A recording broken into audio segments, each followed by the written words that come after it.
ঘোর ঘোর তো বটেই, তাই তাড়াতাড়ি কেটেও গেছে ঘোর।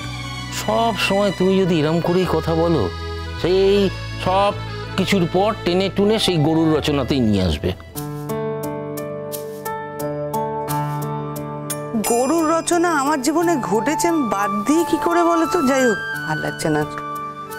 আমার ছেলেটা আসছে না কেন এখন আমি সেটাই বুঝতে পারছি না। মা ওই তো এসেছে। শঙ্খ, তো অপেক্ষা করছিলাম। আজ লাঞ্চ করবে কিন্তু? হ্যাঁ, আমি রান্না করেছি। হ্যাঁ হ্যাঁ দাও দাও দাও, হ্যাঁ খাও তো। লাঞ্চ তো এখানেই করবো। তাছাড়া আমি সকালবেলা যখন এসছি আমি স্নান করেই এসছি, দুপুরে এখানেই।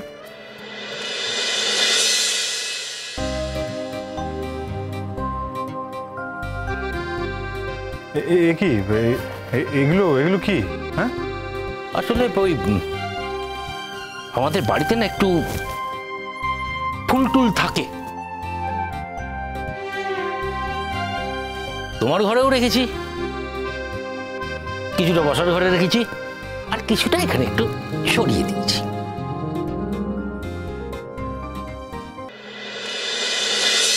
তোমার মোহর কোথায় গেছিলে? দেখুন না স্যার। এখন আর স্যারটার নয়, আর আপনি আজ্ঞেও নয়, তুমি আমার পুত্রবধূ, তাই তুমি আমাকে বাবা বলে ডাকবে, আর তুমি বলবে। কি দরকার বাবা, এখন এসব অভ্যাস করিও না। তার মানে কেন? যখন তোমার ঘরে অফিসিয়ালি বউ হয়ে আসবে তখন তখন তুমি না বল।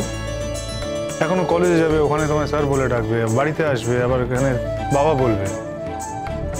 কোনদিন যদি কলেজে ভুল করে তোমাকে স্যারের জায়গায় বাবা ডেকে দেয়, তখন বাড়িতে এসে বলবে বাবাকে স্যার। কি দরকার? আমরা যখন সবাই মিলে ঠিক করেছি যে আমরা এটা এখন ডিসকাস করবো না, তখন তো এই ডিসিশন নেওয়ার কোনো দরকার নেই।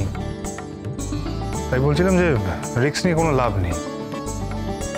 বারে, তা বলে আমি আমার পুত্রবধূর বাবা ডাক শুনতে পারবো না? ডাকবো তো, এরপর থেকে সারা জীবন বাবা বলেই ডাকবো। কিন্তু এখন যতদিন না আমি। আমাকে কি বলে রাখবে? তুমি আমাকে ম্যাম বলেই ডাকবে, কেমন? অত চিন্তা করতে হবে না। হ্যাঁ ম্যাম, আমি তো আপনাকে ম্যাম ছাড়া কিছু বলে ডাকতেই পারবো না।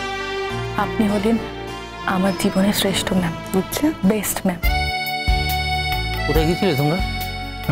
ওই ওই তো শপিং এ। ও, আমিও ভাবছিলাম ওর তো কেনাকাটা কিছু করা হয়। দেখুন না, আমি এতবার করে বারণ করলাম, কিছুতেই শুনলো না। না শুনবে না তো? কেন শুনতে যাবে? এখন থেকে ও যা বলবে তুমি শুনবে। না, শুধু শুধু এত খরচ হয়ে গেল। কিপটে কোথাকা। আচ্ছা বাবা, ওকে আমার টাকা পয়সা নিয়ে কে ভাবতে বলেছে বলো তো? না না, ও কি ভাবে আমি কি খুব গরিব? আমার বউয়ের ভরণ পোষণের দায়িত্ব আমি নিতে পারবো না? ও কি ভাবে বলো তো? মোহর, শঙ্খ কিন্তু এই কলেজের ডিরেক্টর হিসেবে একটা মোটা টাকা মাইনে পায়।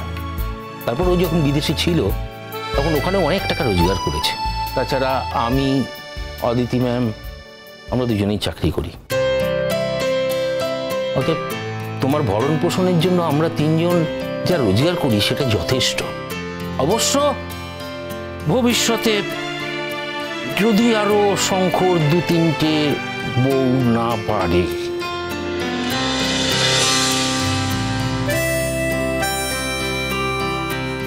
কি হচ্ছে কি বলতো?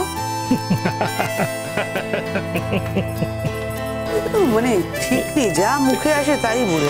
তোমার ছাত্রী বা এরকম কেন, এত অবাধ্য কেন? এখন তোকে বর যা বলবে সব শুনবে। হ্যাঁ ঠিক বলেছো। ওর ম্যামই কোনোদিন ঠিক মতো কথা শোনেনি, ও কি করে শুনবে? তাও জোর করে কিছু জিনিস নেওয়া গেছে। কি বল, তুমি দাঁড়িয়ে আছো কেন? দেখাও। কি দেখাবে? আংটিটা।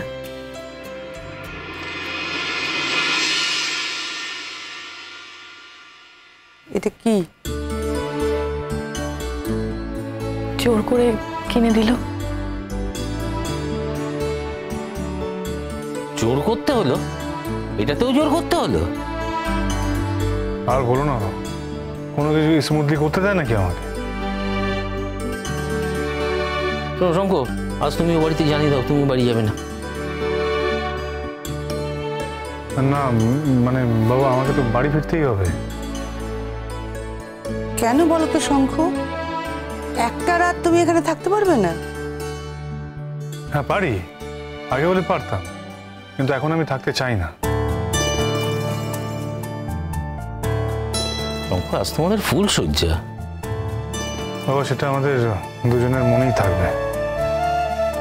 যতদিন না আনুষ্ঠানিকভাবে মোহর আমাদের বাড়িতে আসে ততদিন আমি ওর সাথে থাকতে চাই না। এমনি আসবো, যাবো। তো আজকের রাতটা অন্তত। না বাবা, সেটা হয় না। তুমি না থাকলে না শঙ্খ, মোহনের মনটা খারাপ হয়ে যাবে। মন খারাপ করার তো কিছু নেই। কি হলো মোহর, চোখ তোলো, তাকো আমার দিকে। মন খারাপ করার কিন্তু কিছু নেই মোহর। কেউ তোমায় ছোট করুক, তোমাকে অপমান করুক, সেটা আমার কাছে আমার জীবন হারানোর থেকেও কষ্টকর। তাছাড়া মোহর, আমাদের তো কোনো তাড়াহুড়ো নেই। যখন আনুষ্ঠানিকভাবে তুমি আমার কাছে আসবে, তোমার পরিবারের সবাই জানবে, তোমার কাছের মানুষজনরা সবাই জানবে, আমাদের আত্মীয় স্বজনরা সবাই জানবে, সেদিনই আমরা একসঙ্গে থাকবো। আরে চলো, খাবার দাবারগুলো অ্যারেঞ্জ করি। হুম, কি কি হুম করছো? খাবার দাবারগুলো অ্যারেঞ্জ করি। পেটে তো নাড়ি ভুড়ি জ্বলে যাচ্ছে খিদেতে। আমি যাচ্ছি না। হ্যাঁ ঠিকই বলেছো, আমার বড্ড খিদে পেয়েছে বাবা। হুম, আমি যাচ্ছি। এই কোথায় যাচ্ছ? দাঁড়াও। যাচ্ছি মানে? আরে অন্তত দুপুরের নিয়মটা মানো। কোনো নিয়মই তো মানা হচ্ছে না। শোনো, তোমার শাশুড়ি মা গিয়ে সমস্ত সাজিয়ে গুজিয়ে রাখবে। তুমি শুধু শঙ্কর যখন বসবে, শঙ্কর পাতে একটু ভাত বেড়ে দেবে, বুঝলে? আর নতুন বউ যেখানে সেখানে চলে যেও না, যখন ডাকবো তখনই এসো। আমি দেখছি কি অ্যারেঞ্জমেন্ট করছি। হ্যাঁ।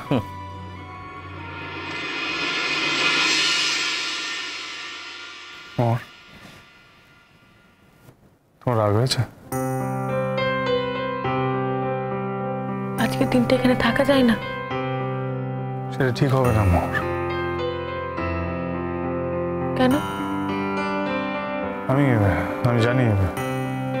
জানি, তোমার খারাপ লাগছে, আমি বুঝতে পারছি। তোমার বিয়ে হয়েছে, তুমি শ্বশুর বাড়িতে আছো, অথচ তোমার বড় অন্য জায়গায় থাকবে, আর আজকে ফুলসজ্জার দিন।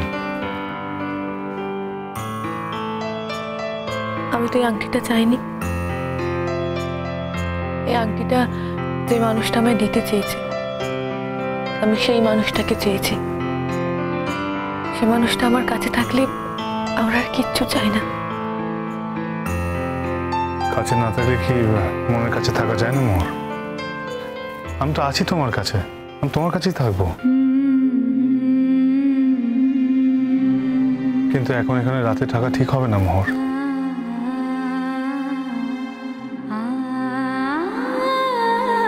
ওদিকে চেষ্টা মনে মনে কি প্ল্যান করছে সেটা তো আমি জানি না। একটা ঝামেলা হয়ে রয়েছে, একটা মেস হয়ে রয়েছে। তার থেকে বড় কথা, তোমার আত্মীয় স্বজনরা কেউ জানেন না।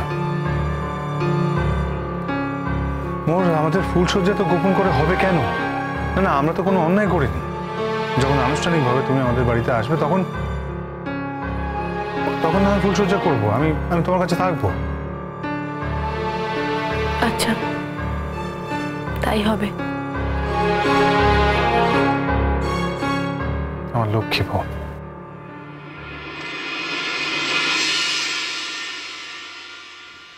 কি হলো? বলি, এত লজ্জা পেলে হবে? কাছে এসো, কাছে এসো। দরজা খোলা। কিছু হবে না, কেউ আসবে না। বাবা মা আসবে না, ওরা তো জানে আমরা এখন ঘরে আছি। যদি কেউ চলে আসে? বলছি তো মোহর, কেউ আসবে না, কাছে এসো।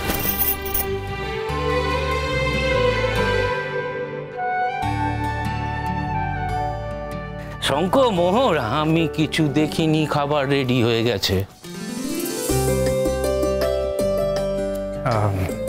মোর বলছি যে খুব জোর খিদে পেয়েছে তো। তুমি কি এক্ষুনি চলে যাবে? না, আমি বিকেলবেলা যাব। তবে আমি কিন্তু সন্ধ্যেবেলা ফোন করব। আমি ফোন করে জিজ্ঞেস করবো যে তুমি পড়তে বসেছিলে কি। তার সঙ্গে আমি রাত্রিবেলাতেও ফোন করবো। আমি জানতে চাইবো যে তুমি সন্ধ্যেবেলাতে কি পড়লে, কতটা পড়লে, সিলেবাসটা মনে থাকবে তো? এটা নিয়ে আমরা আলোচনা করবো।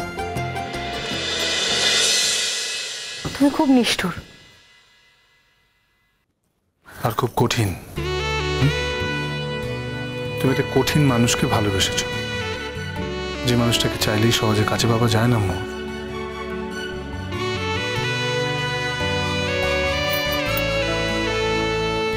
আমি তো এমন একজন মানুষকে চেয়েছিলাম যে খুব কঠিন, খুব নিষ্ঠুর, আর যে আমাকে খুব ভালোবাসে।